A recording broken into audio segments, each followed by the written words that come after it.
ఎవరైనా సరే సోషల్ మీడియాలో పోస్టులు పెట్టేటప్పుడు, వీడియోల్లో మాట్లాడేటప్పుడు చాలా జాగ్రత్తగా ఉండాలి. లేదంటే ఎన్నో ఇబ్బందులను ఎదుర్కోవాల్సి వస్తుంది. అదే సెలబ్రిటీలైతే ఇంకా జాగ్రత్తగా వ్యవహరించాలి.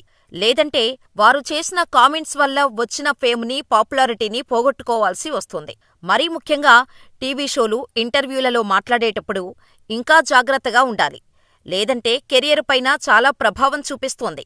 ఇందుకు ఎంతోమంది సెలబ్రిటీల జీవితాలు ఉదాహరణగా ఉన్నాయి. వారి నోట చిన్న మాట దొర్లినా సోషల్ మీడియాలో తీవ్ర విమర్శలు వెల్లువెత్తుతాయి. ఇలాంటి చిక్కుల్లోనే ఫేమస్ యూట్యూబర్ రణవీర్ అల్లాబాడియా ఇప్పుడు చిక్కుకున్నాడు. అతడు చేసిన వ్యాఖ్యలు ఇప్పుడు దేశంలో తీవ్ర విమర్శలకు దారితీస్తున్నాయి. సాధారణ ప్రజల నుంచి రాజకీయ నాయకులు సైతం రణవీర్ అల్లాబాడియాపై తీవ్ర ఆగ్రహం వ్యక్తం చేస్తున్నారు. ముంబై సీఎంతో పాటు ఇతర రాష్ట్ర సీఎంలు సైతం రణవీర్పై ఫిర్యాదు చేయటంతో అరెస్ట్ చేస్తారనే ఊహాగానాలు వెలువడుతున్నాయి. అసలు ఈ రణవీర్ అల్లాబాడియా ఎవరు? అతడు చేసిన తప్పేంటి? మహారాష్ట్ర ముఖ్యమంత్రి, కేంద్ర ప్రభుత్వం సైతం రణవీర్ అల్లాబాడియాపై ఫైర్ అవ్వటానికి కారణాలేంటో ఈ వీడియోలో తెలుసుకుందాం. రణవీర్ అల్లాబాడియా ఒక YouTuber, content creator, motivational speaker. 2015లో బీర్ బైసెప్స్ అనే యూట్యూబ్ ఛానల్ ప్రారంభించాడు. ఈ ఛానల్ ద్వారా ఫిట్నెస్, సెల్ఫ్ డెవలప్మెంట్, ఎంటర్‌ప్రెన్యూర్‌కు సంబంధించిన సమాచారాన్ని అందించేవాడు. ఇలా ఆ వీడియోలకు ప్రజాదరణ ఎక్కువగా రావటం, వ్యూస్ పెరగటం, మంచి ఫేమ్ వచ్చింది. ఇదే ఫేమ్‌తో తన కంటెంట్ పరిధిని పెంచుకుంటూ వచ్చాడు. ఇలా ది రణవీర్ షో అనే పాడ్కాస్ట్‌ను స్టార్ట్ చేశాడు. ఇలా ప్రముఖ వ్యాపారవేత్తలను, బాలీవుడ్ ప్రముఖులను, ఇతర సక్సెస్ఫుల్ వ్యక్తులను ఇంటర్వ్యూ చేసేవాడు. పాడ్కాస్ట్ సక్సెస్ అయింది. ఇలా రణవీర్ అల్లాబాడియా యూట్యూబ్ స్పాన్సర్షిప్లు, బ్రాండ్ డీల్స్, పాడ్కాస్ట్లు, అతని డిజిటల్ మార్కెటింగ్ కంపెనీతో ఫేమ్‌తో పాటు డబ్బులు సంపాదిస్తున్నాడు. బీర్ బై స్టెప్స్ ఛానల్‌కు 7 మిలియన్స్‌కు పైగా ఉండగా, అతని హిందీ ఛానల్ అయిన రణవీర్ అల్లాబాడియాకు కూడా మంచి వీక్షకులు ఉన్నారు. ఒక నివేదిక ప్రకారం అల్లాబాడియా తన యూట్యూబ్ ఛానల్ ద్వారా నెలకు 10 నుంచి 20 లక్షలు సంపాదిస్తున్నాడు. అంతేకాదు జొమాటో, క్రెడ్, మై ప్రోటీన్ వంటి అనేక పెద్ద బ్రాండ్లతో, ఇతర కంపెనీలతో కలిసి పనిచేస్తున్నాడు. దీనివలన నెలకు 30 నుంచి 50 లక్షల వరకు సంపాదిస్తున్నాడని తెలుస్తోంది. అంతేకాదు రణవీర్‌కు మాంక్ ఎంటర్టైన్మెంట్ అనే డిజిటల్ మార్కెటింగ్ కంపెనీ కూడా ఉంది. ఈ కంపెనీ అనేక మంది ఇన్ఫ్లుయెన్సర్, బ్రాండ్లతో కలిసి పనిచేస్తుంది. ఈ కంపెనీ నుంచి కూడా నెలకు లక్షల్లో ఆదాయం ఉంటుంది. ఇలా అన్ని రకాల బిజినెస్లు చూసుకుంటే రణవీర్ అల్లాబాడియా నెలవారీ ఆదాయం దాదాపు 60 లక్షల నుంచి 1 కోటి వరకు ఉంటుందని ఓ అంచనా కూడా ఉంది. ఎంత సంపాదిస్తే ఏం లాభం? తన నోటి దురదతో ఒక్కసారిగా ఉక్కిరిబిక్కిరి అయిపోతున్నాడు. ఏ సోషల్ మీడియా అయితే మంచి ఫేము, డబ్బు ఇచ్చిందో అదే సోషల్ మీడియా రణవీర్ అల్లాబాడియాను అల్లాడిస్తోంది. ఇండియాస్ గాట్ టాలెంట్ పాడ్కాస్ట్లో మితిమీరిగా మాట్లాడి అడ్డంగా బుక్కయ్యాడు. బయటకు రాలేని వివాదంలో ఇరుక్కున్నాడు. రోస్ట్ షోలో చేసిన డార్క్ కామెడీ అల్లాబాడియా కొంప ముంచింది. ఎంతగా అంటే మహారాష్ట్ర ముఖ్యమంత్రి మొదలు పలువురు సీఎంలు అతని తీరును తీవ్రంగా తప్పుపడుతున్నారు. పరిమితులకు మించిన అమర్యాదగా వ్యవహరిస్తే చట్టప్రకారం చర్యలు తప్పవన్న వార్నింగ్ ఇవ్వటమే కాదు, చేసి చూపిస్తున్నారు. అసలు అల్లాబాడియా చేసిన డార్క్ కామెడీ ఏంటో తెలుసుకుందాం. నీ తల్లిదండ్రులు జీవితాంతం ప్రతిరోజూ సెక్స్ చేయటం, చూడటం నీకు ఇష్టమా? లేదంటే ఒక్కసారి చూసి జీవితాంతం చూడకుండా ఉండటం నీకు ఇష్టమా? అంటూ డార్క్ కామెడీ చేశాడు.